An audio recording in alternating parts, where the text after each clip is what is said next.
Yaxshimisilar, bizning davlatda yiliga 3 million odam yo'qolib ketib beribdi hozir.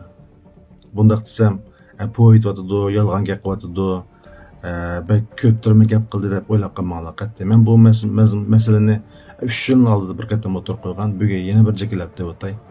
Ishkiroqlarda o'qiyotgan, xizmat qilayotgan, mana bola chaqalarimiz, urug' tuqqanlarimizning oldini xabar olib qo'yaylik, telefonlarda ko'rishib turaylik, uchur davr bo'lgan ekan-ku.